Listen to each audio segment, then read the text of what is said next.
Good morning, everybody. I'm Tom Bracken. I'm the president of the New Jersey State Chamber of Commerce, and I want to welcome you to the second webinar we have this year, 2026, which is co-hosted by NJM Insurance Group, and we really appreciate the help they've given us over the years. This webinar today is entitled "The Human Side of Business: Managing Mental Health, Burnout, and Productivity," um, and we will discuss how employers can build a healthier workplace while not sacrificing productivity, which is going to be an interesting balance. Um, if you have any questions, please enter them in our chat box, and we will get to as many of them as possible at the end of the presentation. And again, as always, we want to thank NJM Insurance Group for their ongoing support and partnership with the webinars that we put on every year. NJM is one of the best corporate partners we've had in the history of the Chamber and is one of the stellar corporate entities in the state of New Jersey. And we really appreciate their partnership with us. It's now my pleasure to introduce Erin Pisowski, Manager Benefits, NJM Insurance Group. Erin? Thank you, Tom. And good morning, everybody. As Tom mentioned, I'm Erin Pisowski, Manager for the Benefits and Leave Programs here at NJM. I've been fortunate to work for this company for almost 25 years, so a pleasure to be here today. And NJM is thrilled to be the exclusive sponsor of this webinar series. I'd like to thank the New Jersey Chamber for this opportunity to share a few thoughts with you today. This morning's topic, as Tom mentioned, managing mental health, burnout, and productivity, is a topic that affects every single one of us, no matter our role, our industry, or how long we've been working. Over the last several years, those three things, mental health, burnout, and productivity, have been intersecting more than ever. People are managing heavier workloads, constant change, the challenge of balancing work and personal life, and all of that has a real impact, not just on how we feel, but how we show up at work. As a result, we're seeing higher levels of burnout, more frequent mental health challenges, a rise in disengagement, and these just aren't personal issues, they're professional issues. They affect performance and team dynamics, innovation, and ultimately retention. I'm proud to be part of a company that supports the mental health and well-being of our employees and their families. And today's conversation is really about addressing these realities head on. We're here to explore how organizations can create healthier, more supportive workplaces without sacrificing productivity, and how caring for employees' well-being strengthens that productivity. Also excited to be part of a panel and looking forward to hearing from my fellow panelists this morning. For the business owners on the call with us today who are NJM policyholders, our employees are the foundation of NJM's culture of service, honoring commitments, and building long-term relationships. We thank you for entrusting us with your insurance needs. If you're not an NJM business customer, I encourage you to visit njm.com to search our agency directory and get a free quote. And with that, again, thank you. Enjoy the program, and I'll turn it back over to Tom. Thanks, Erin, and thanks again to NJM for your ongoing partnership with our webinar series. We have three very qualified and distinguished panelists today, and I'm going to introduce them and then ask each of them to introduce themselves and a little bit about their company and their roles in the company. So first we have Deb Rizzi, who's the president of Risco. We also have Erin, who you just heard from NJM, and we have Donna Graziano, who is the Network Medical Director for AmeriHealth. So, Deb, you want to kick it off and do a little intro and talk a little bit about your company? Yes, thank you so much, Tom. Good morning, everybody. I'm Deborah Rizzi. I'm the president of Risco. We're a brand-led marketing agency here in New Jersey, where culture isn't defined once. It's something that people really feel every day. This conversation is also personal for me. I am a contributing author of the book Today is the Day, Live It, where I actually share my experience of surviving stress-induced breast cancer and burnout. And that experience changed how I see leadership. So this conversation today is really important on how we build environments where people don't just perform, but they stay well while they do their work. Thank you. Great. How about Donna? You want to go next, please? Sure. Hi. Yeah. Good morning, Donna Raziano. It's a pleasure to be here today. I'm the Network Medical Director with AmeriHealth and under Clinical Care Transformation. AmeriHealth is really committed to offering sustainable health plans within the state of New Jersey within both the commercial and the Medicare space. Wonderful. And Aaron, how about a little more on yourself and what your role is at NJM? Sure. And you all know NJM, we've been around for a very long time. Super excited to be part of this today. Again, I mentioned I've been with the company for coming up on 25 years. I started as a workers' comp adjuster a very long time ago, and made my way into the benefits and HR space. I am responsible for overseeing the health and welfare programs for NJM. So we have direct relationships with our healthcare, dental, 401k vendors. We curate and create benefits programs for our employees. Again, to mention that holistic well-being of mental, financial, physical health. So excited to be here and to share some thoughts with you today on how we support our employees. Thank you all for that. Let me just mention oops. Let me just mention a qualifier before we get into the webinar. I know very little about this, and I'm willing to admit that. So if I ask stupid questions, I hope I get intelligent answers from the three of you and good dialogue. I'm sure in my career I've had burnout and didn't even know it, but I'm sure that's something you all will cover today. So to get this started, I'd like each of you to frame the significance of mental health in the workplace today. And I'm sure a lot has changed since COVID. So please give me your perspective on that, and I'll ask Deb to start off. Well, happy tax day. I feel like we have to start with a number so we can create a baseline for this, so everybody has an understanding of how large it is. A more recent Gallup poll from Q4 showed that 48% of employees report feeling burned out, and that's a global statistic. So if we look at everybody on this call, at least half of us could be feeling some sort of isolation in the issue. We see this as an opportunity. Burnout becomes systemic. For us as an organization, we're looking at how do you not just talk about it, but you actually create performance metrics and then live by it. So we raise that question a lot of times of, are we unintentionally rewarding certain behaviors in our company that we need to identify? Asking yourself things like, is busy is equated as being valuable? Or is overwork being praised? Or also as leaders, sending emails in the middle of the night, which I'm guilty of as well.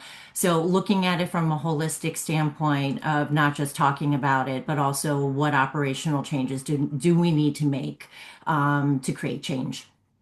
So Deb, just a question. You said 48% of Of em- respondents. 48% of employees report feeling burned out, and that's a global statistic. You would think that would be more so a United States statistic, but it's a global So statistic. the question I have on that is, with the advent of remote working, 3 days in the office, 2 days at home, I would think that that would have reduced that number, but it sounds like that number continues to increase.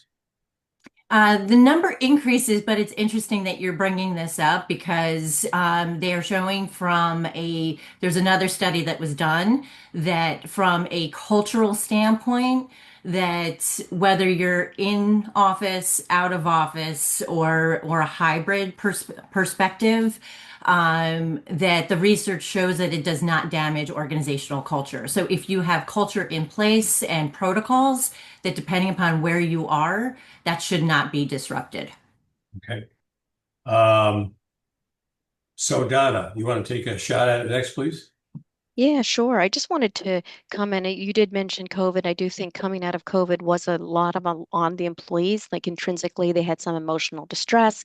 There was a lot of burnout. So trying to come back into that workplace, I do think there was that concern of that burnout and the concern of the retention. So really focusing on this issue at the organizational level, making sure you have wellness benefits, making sure your staff use those wellness benefits, making sure you maximize that hybrid work schedule, like Deb mentioned, so that you have some flexibility, but at the same time, when they're in the work environment, you're really supporting some sense of community so that that isolation really goes away and you end up feeling that sense of empowerment. You end up getting really a productive workforce. And then that key thing is retention, because what you're really trying to do here is keep the retention of the employees so you don't have that churn. So really focusing on trying to minimize that burnout by tracking retention and really improving the sense of community.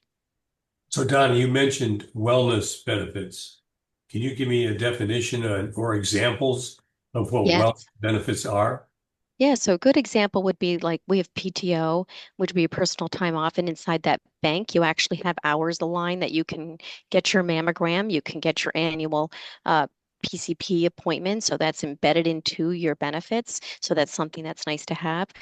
We actually can offer like a lifestyle card where you get points on a card and you can use them at the local pet store. You can use them for a book. So some things to help replenish your soul for some self-care outside of work. So there's during the workday, you can use your benefits, and then outside of the workplace to really make sure you're maximizing your time off in a self-fulfilling way. And are you suggesting that companies have those wellness benefits in writing or just have an atmosphere where management allows that flexibility?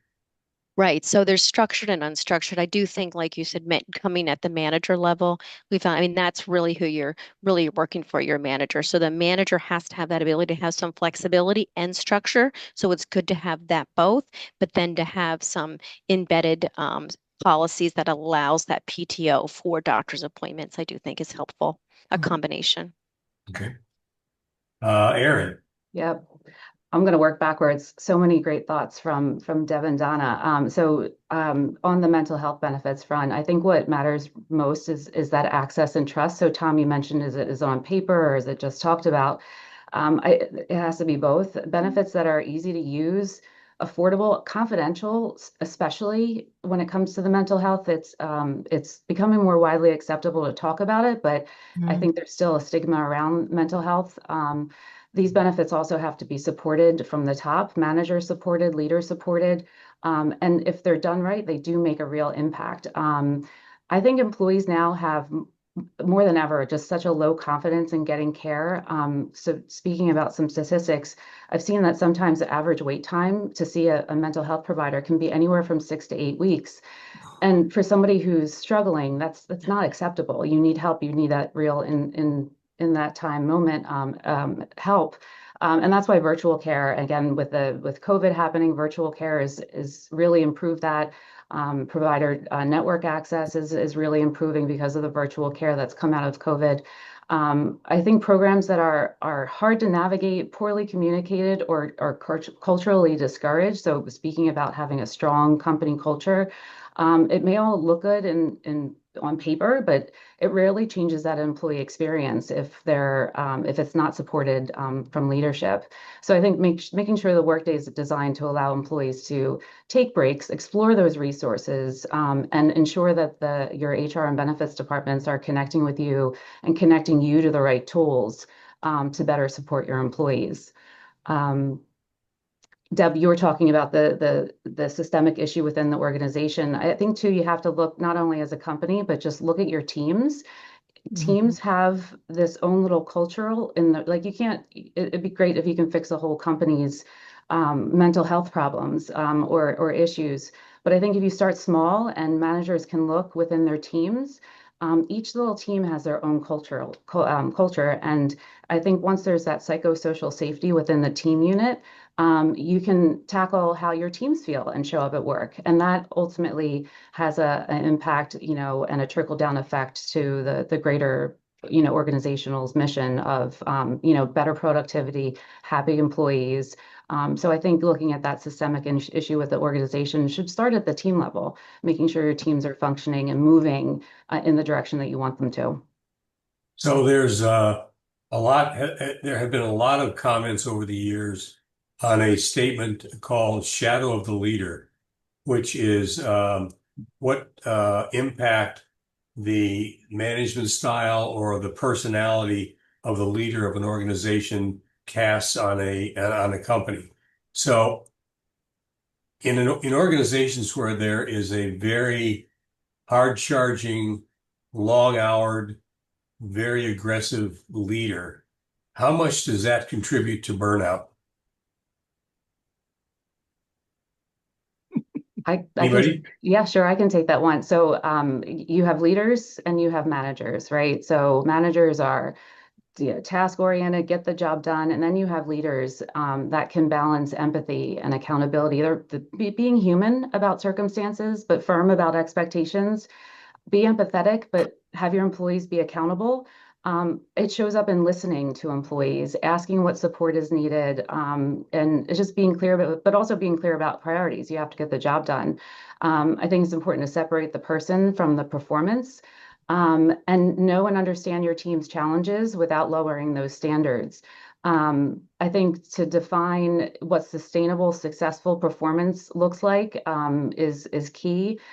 I have some things that we can talk about later, but consistent one-on-one check-ins are important for your folks, making sure you know and you have a pulse on your team. But I think that psychosocial safety within the team and within the organizational, it starts with leadership behavior, and that emphasis is on leaders, because there is a real difference between leaders and managers. Hey, Deb, Donna, any comments? Yeah, I can comment. I do think that oh, sorry, Deborah. I do think having a strong leader is important. So I think, Tom, having that role model that works hard is good. Having a role model that doesn't have boundaries and doesn't have any sense of work-life balance can end up impacting the employees, feeling that they might want to go to a different organization. So that leader really needs to role model and allow those managers to manage. So hardworking is okay as long as there's boundaries and respect and some flexibility when the employee needs it.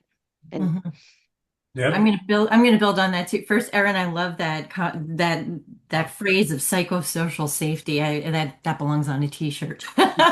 Um, it's fine to be a strong leader, but we also set up leadership teams for a reason. And so those leaders, if you're surrounding yourself with people that are smarter than you, which we all aspire to be successful, but your leadership team should be leaning on you if they see disruption down below, and then creating that touch point, whether it's a survey, the one-on-ones.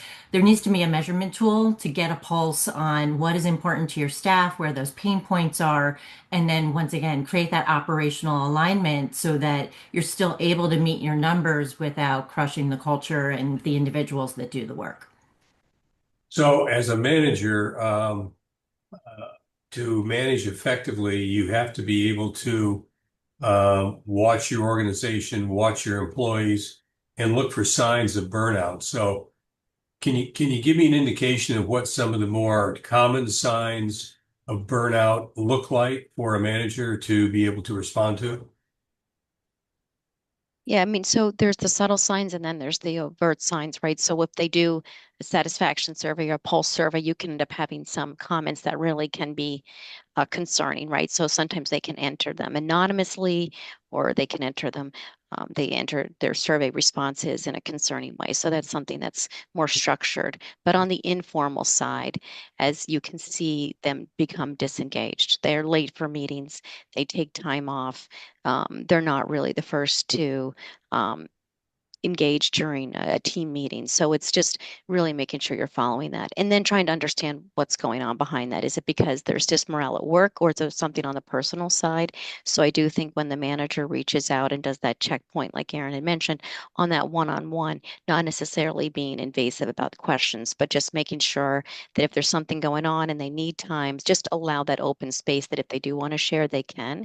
And you'll see both the staff member may not disclose and sometimes they will will disclose. But either way, at least you know that you have their support, and then making sure they know how to access those resources, just as Erin said. So if there is actually something, you'd be surprised. Sometimes they will tell you, something very concerning, and you want to say, listen, we have resources here available for you that you can get access to a virtual appointment and counselor immediately, and really making sure that the manager knows like what those resources are, so that we're not actually putting them in a position where they don't have the tools in the toolbox at the tip of their fingers to offer it when they need it. So, Erin, any comments on signs of burnout? Yeah. So Tom, you mentioned earlier on that you probably suffered from burnout. You didn't even realize it. I think we've all been there because we're just constantly on the go. This always on culture, right? The grind culture that we live in today. It's one meeting to the next. And it just doesn't stop here. You end the workday and you're, running around after work to the grocery store, or taking your kids to, 6 different soccer fields. That grind culture isn't necessarily rewarded. So I think first you have to realize it, is it going on? And with hybrid work and virtual work, sometimes you may not even know that it's happening. So are your employees working late at night when they shouldn't be? Deb, you mentioned about sending those emails off late at night as a manager. You're not setting a good behavior if you're doing that. So I think it's just recognizing, one, are your employees, burning the candle at both ends?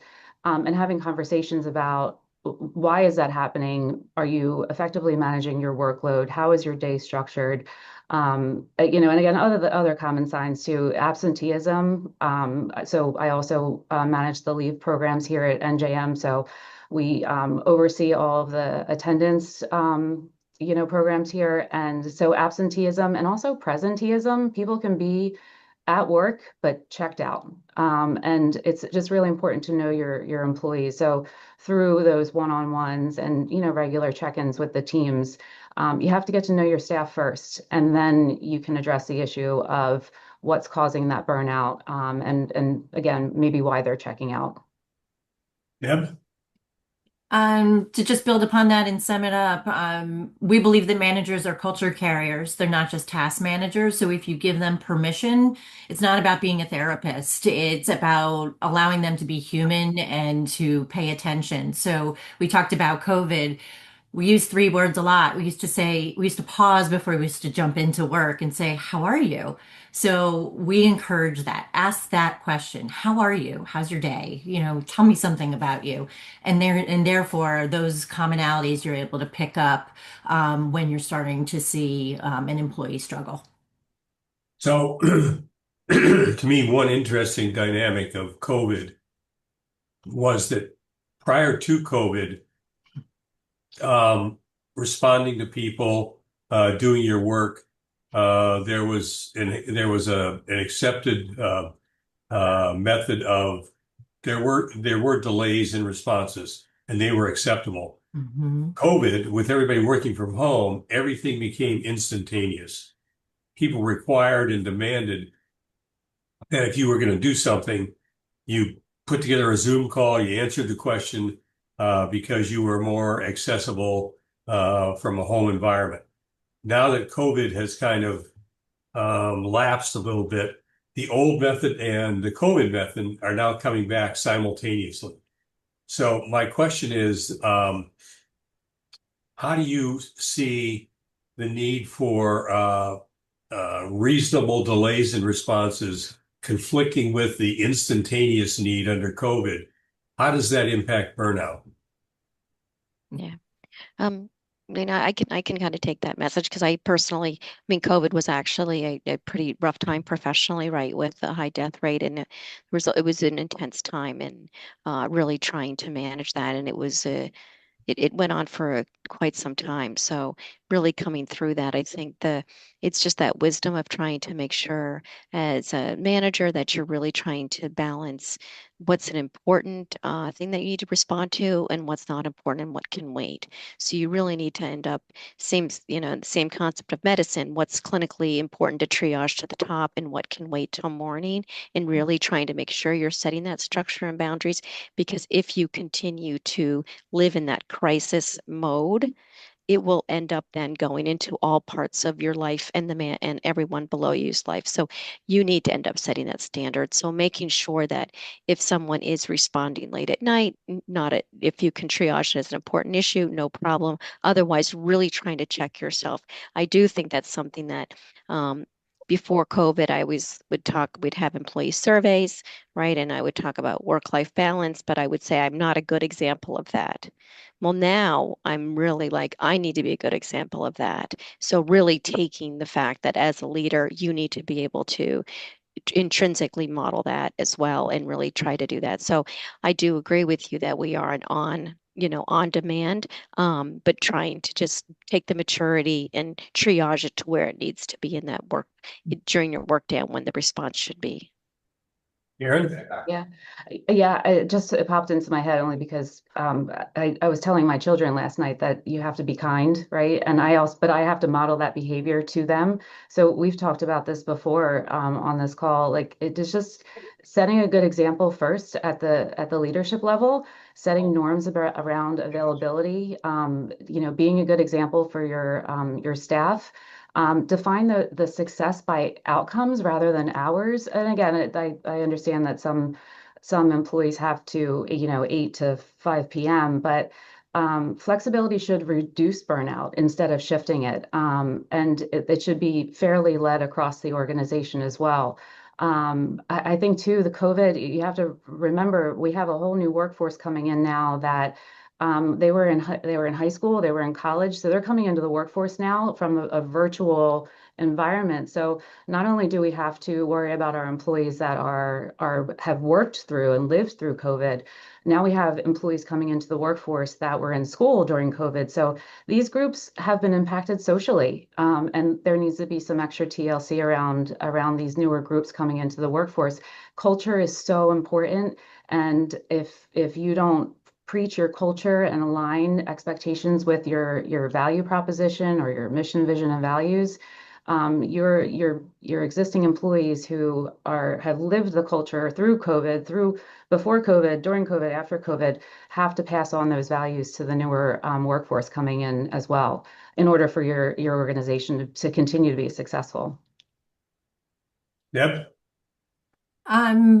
I'm going to build upon more so of implementation style, because yes, it has to come from the top and from the management. And in full transparency, as I mentioned, I'm a breast cancer survivor, and to get that news as a leader, you're being pulled out of the company suddenly is something that it does create a large awareness model. So as we look at this and I talk about numbers, that's where in 2024, like Risco actually audited, we used our own audit process on our staff to get a baseline of, okay, where are you mentally and physically? And then how much do you trust the company? And that was surprising. Our employees trusted us on a very high level, but their own personal well-being scores and their mental health was much lower. And because of that, we were then able to model an actual program called Movement, which the move aspect means mindfulness, opportunity, vibrancy, and encouragement. And so we've created this program, and it's no longer a program, it's how we operate every single day. And that is part of our culture of how we sustain the energy amongst our team. So, the point of it is each team is very different. Each company has different needs. But by taking that pause to measure where the needs are and then put a program into place that becomes part of the culture, allows the staff and upper management all the way through to live it, breathe it, and create this trust between the employees and senior management that, we really do care about the work and also the individual. So as a manager, if you see an employee who is acting in an unusual way or you think is suffering from some form of burnout, how do you approach them to not be overly invasive in their lives, but to try to address an issue professionally to help them, even though they might not think that they are suffering from burnout? I can take that one, Tom. So I was actually just thinking this as Deb and Donna were talking. None of us, well, I'm not a mental health provider. I'm not a counselor. I'm not a psychologist, but I think mental health literacy training is important for managers. You need to be able to support, not diagnose. Learning how to recognize those early signs of distress. So, for example, if you have an employee that is usually very talkative and they've now become very quiet, it's probably a good idea to check in on them. And it's not, But it's just Aaron, how do you do that? those How do you make social. that first approach? I think it's building. I think Deb or Donna, you mentioned it's trust. Trust, making sure your employees know that you can trust them, that you're going to be confidential if they do share anything. But also at the same time, if you're going to be talking to them about, you should be prepared to be receiving anything and everything, having the resources at your fingertips, because you could meet with them and talk to them and they're going to look to you for help because they're now trusting you. But if you have nowhere to have them turn to outside of the workplace, that trust kind of goes away. Um, those frequent check-ins, listening without trying to fix the problem, just being a good listener, it goes a very long way. Okay. I guess I can comment as well on that, but sometimes the burnout might not be from something during the workday. It could be from outside, something personal. So you don't actually, you just kind of have to understand, is there something I could do for you during the workday? Making sure you're being empathetic and saying, I really want this to work for you. What can I do to help you right now? And to get a sense of there's something during the day that we can change, or is it something that we give them flexibility to deal with something on the personal side? If you really try to mitigate that burnout,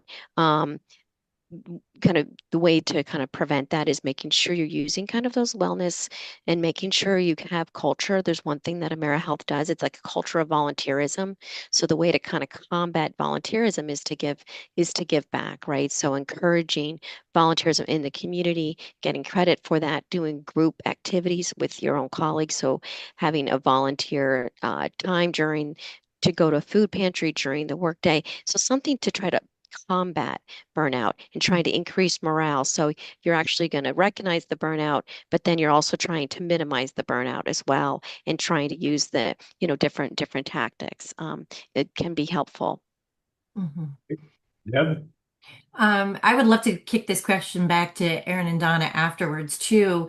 If they're in the same light, we treat it as it starts with onboarding.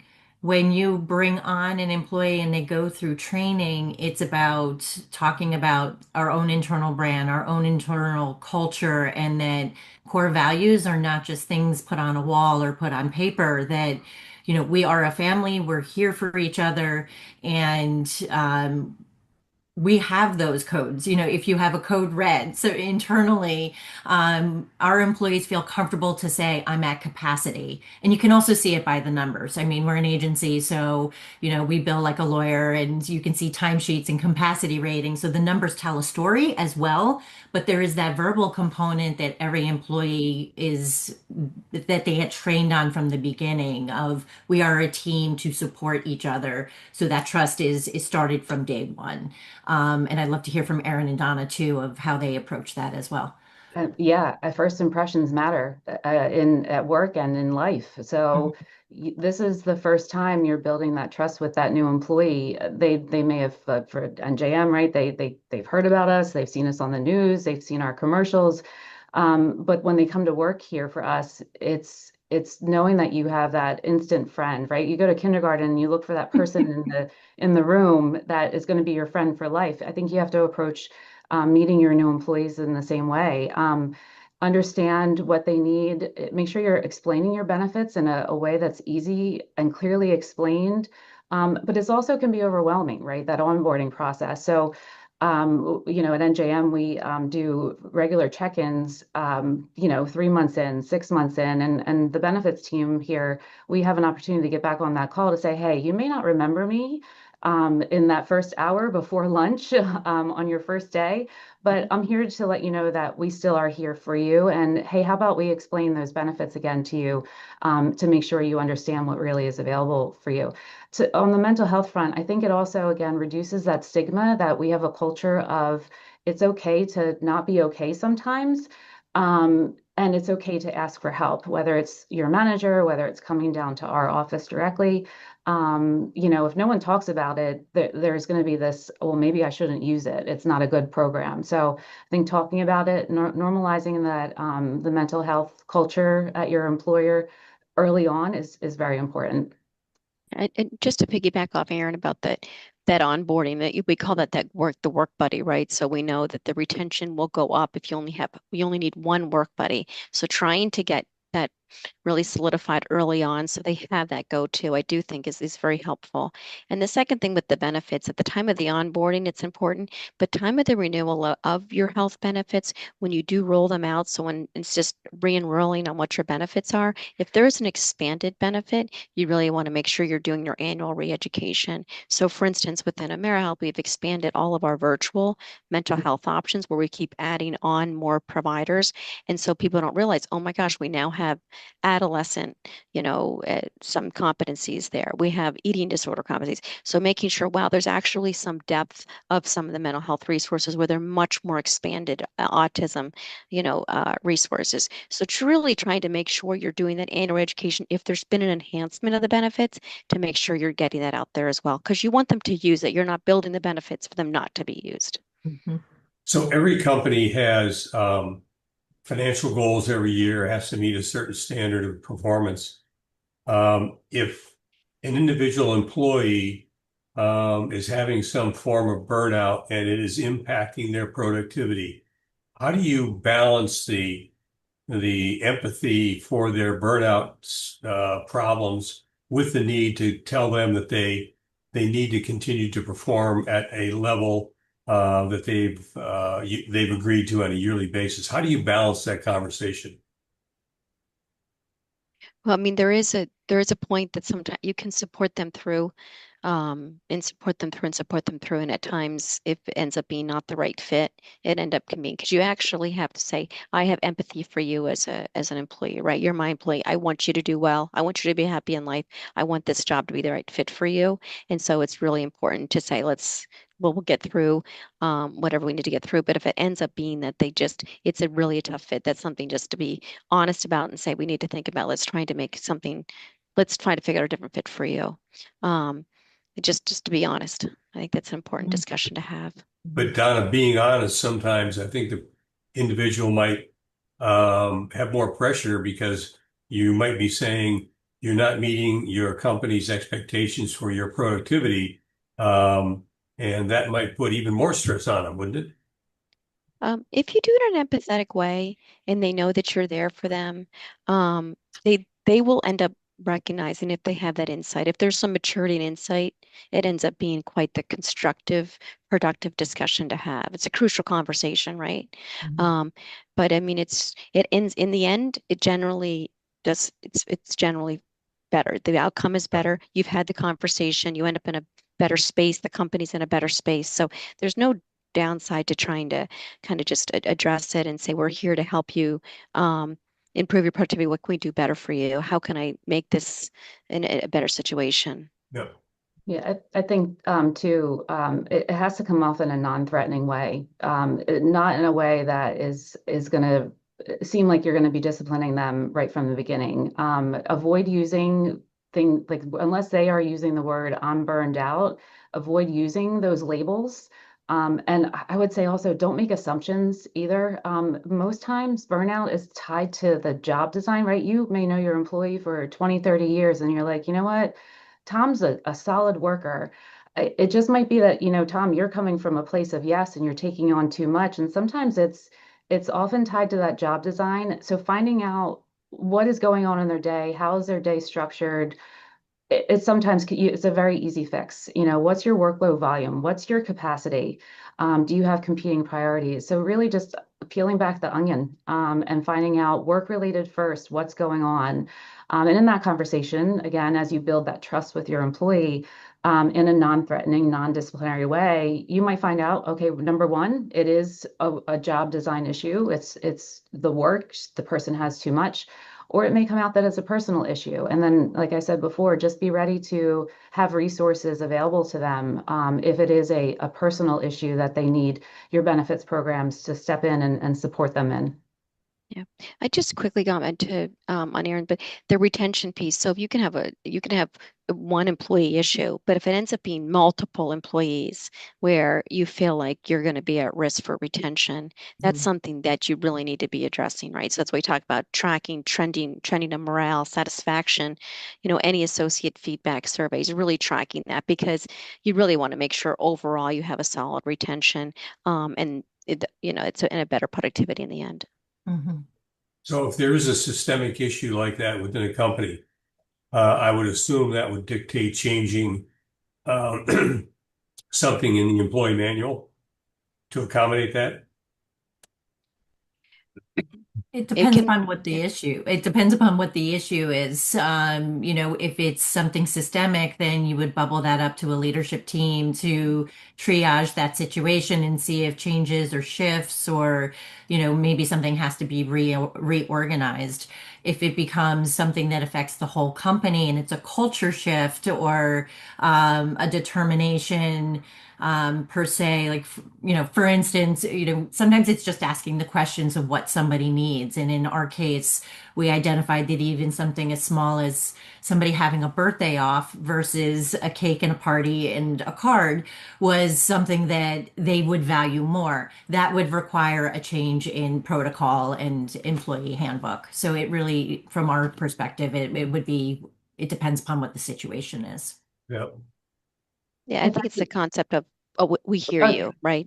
Yeah. So go Yes. ahead, Aaron. No, I Yeah. was just going to say, but if you find out that it's not a company-wide issue, my role after I came down from workers' comp was to handle only the employee leave. So, I would work with employees individually. Now, my amazing team works with individuals who have mental health struggles. Sometimes it's just at the individual level. So you also have to keep in mind that sometimes a simple accommodation maybe all that's needed, a shift in maybe the workday, if you're able to do that, right, based on your business needs. So maybe starting at 9 a.m. instead of 8 a.m. Can just help that problem, whether it's home, struggling with the work-life integration outside of work, Mhm. looking at accommodations within the workplace. For that specific employee is sometimes all you need if it's not a company-wide issue. So Aaron, just picking up on that, you mentioned 8 a.m. versus 9 a.m. A lot of companies, including some very large financial institutions in New York, are saying to people, you are in this office now 5 days a week. Forget about remote. That has got to have an enormous impact on the well-being of their employees. Do you think that's an appropriate way to shift back to the old school pre-COVID, or do you think that's a little bit of an overreach? Yes and no. We at NJM, we have to look at the business needs first, right? Is our call center staffed? Are our policyholders, getting that high, quality care that they're used to getting? Do we need the call center open at 8 a.m.? Absolutely. So you're going to need employees that staff it. But I think flexibility is necessary. If you have an employee who their car breaks down every Friday during the summer and they're asking for flexibility or their plumbing is always breaking.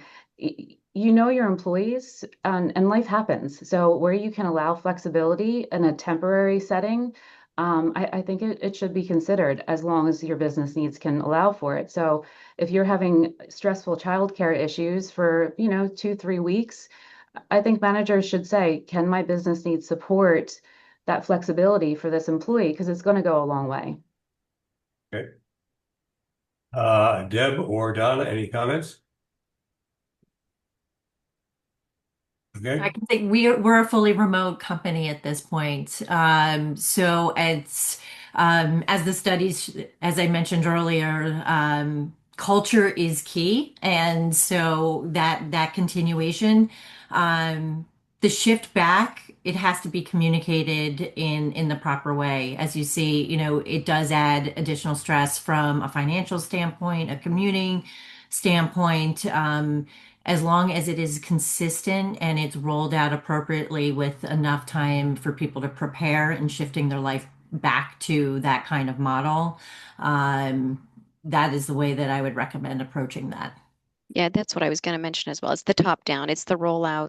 So trying to make sure that you're really giving the staff preparation in order to do that return to work um, requirements. And so really, it's really trying to make sure there's some flexibility in the rollout to allow the families to rearrange schedules and transportation because you Mhm. don't want a return to work policy that's it, within 30 days. It's not enough time. It needs to be a little more than that. And then all of a sudden you're seeing people resign and they're immediately picking full-time virtual jobs just because they can't handle the thought of trying to figure out how they're going to flex in Mhm. to the new requirements. So just allowing some time to roll into the new policy. So we've talked a lot about issues on an individual basis. I think let's talk about the issue of a manager or an owner or a CEO of a company who thinks that they are being compassionate for the mental well-being of their employees. How can that manager measure whether in fact the employees feel that the company is considerate of their mental well-being? You can actually track utilization of your benefits, right? Mm. So you can actually track if they're using the benefits. I think that's an important thing to do. And then just making sure you know that the employees are feeling heard, right? So are you being heard? Is there a gap in what we can offer? And making sure that you're addressing that. So whatever in a survey, you're open about it, you're transparent about it, you're saying this is areas that we have opportunities and challenges. This is an area that we can fix right now. This is an area we're going to fix later on. So trying to just be kind of open, transparent to the employee feedback and their needs. Okay. Aaron or Deb? Nailed it on the head, Donna. It's perfect.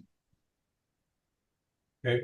But if you do surveys, I mean, surveys are surveys, and a lot of times people will answer with an overly optimistic survey for fear of thinking the management can find out who put this, who filled out the form and will have negative repercussions. So I guess my question is, beyond taking surveys, in watching the behavior of your employees, can you tell from the behavior of your employees if they feel that their well-being is considered?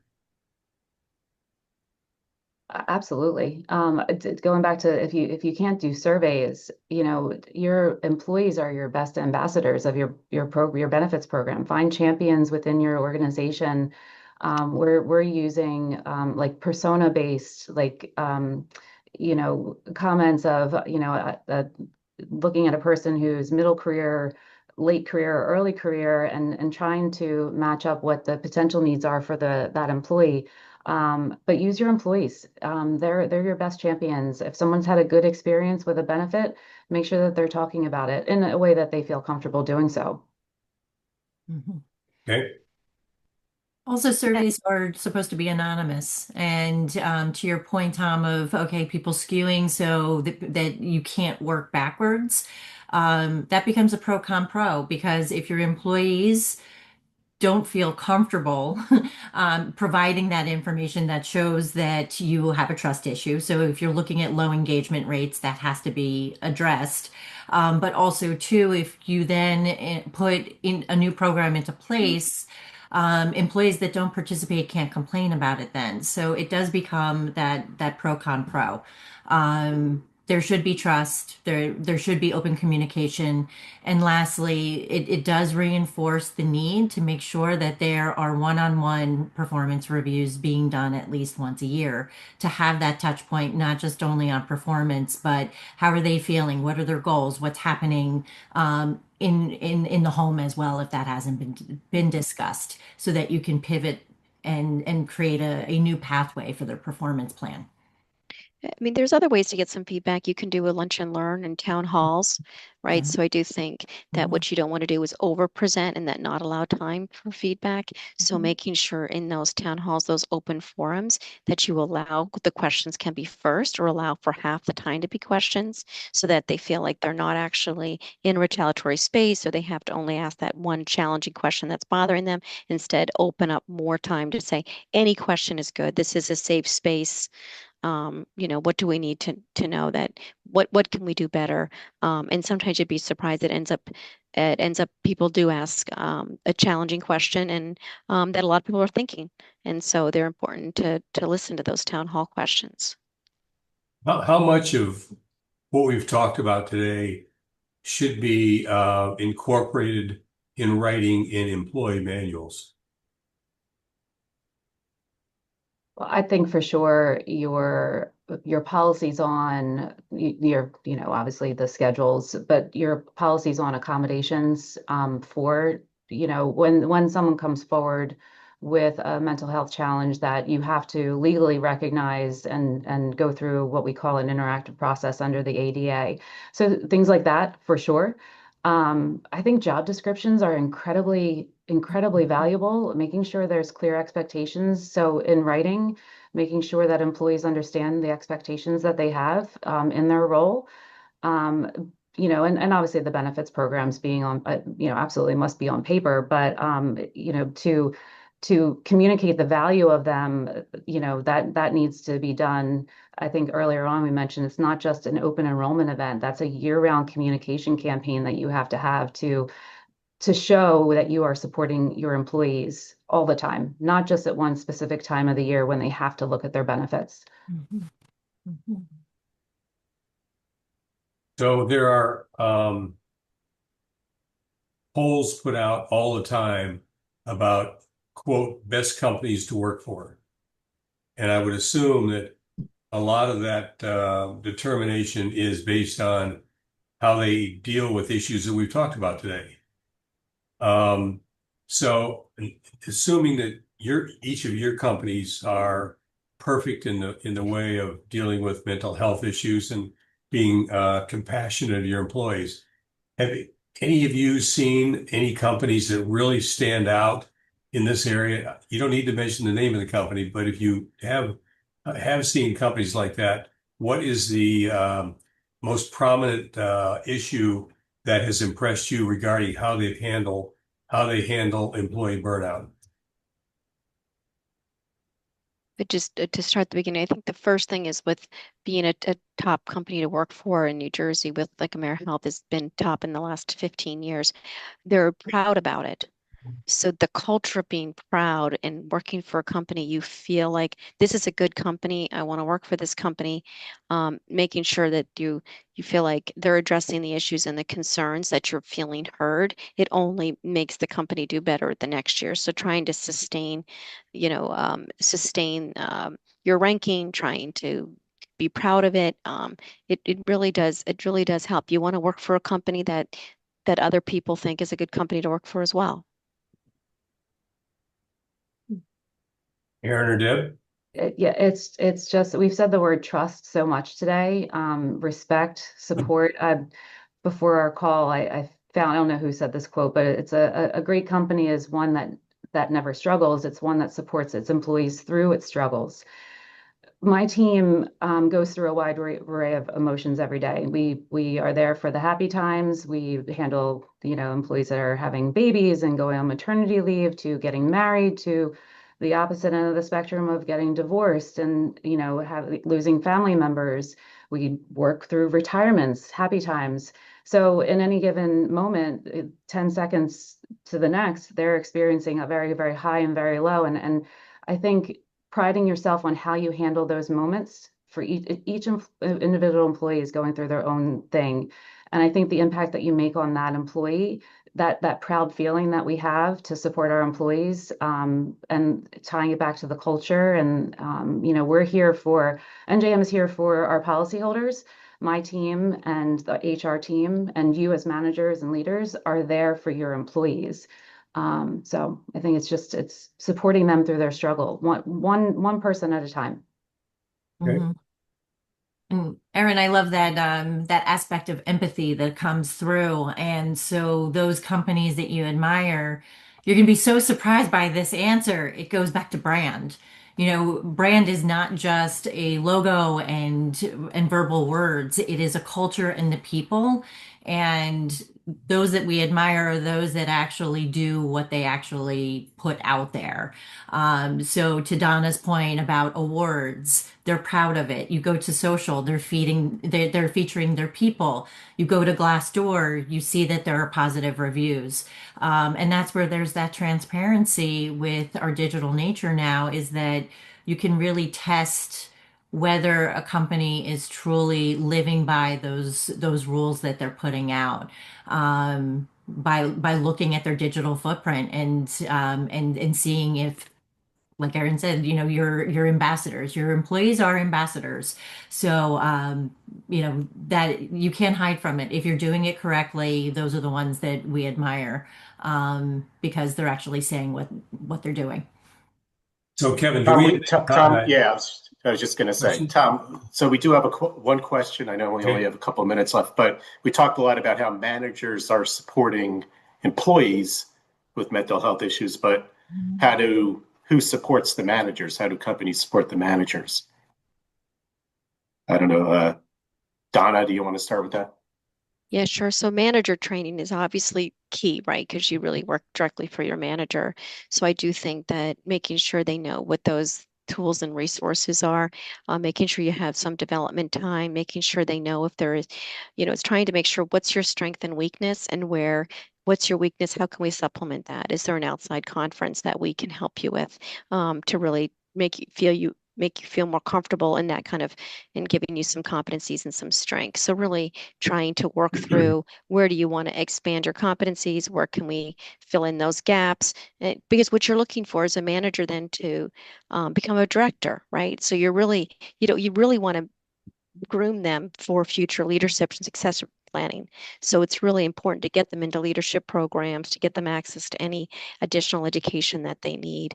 And sometimes the manager, the supervisor of the manager, recognizes there's a deficit there. And sometimes the manager can say that they recognize that they don't feel comfortable doing X, such as employee counseling, like trying to really make sure what can you do on the professional development side. So you're really putting that time in, because the managers are the first line to that first level staff. So Deb, Aaron, and Donna, I want to thank you. We've hit the magic hour of 10 o'clock.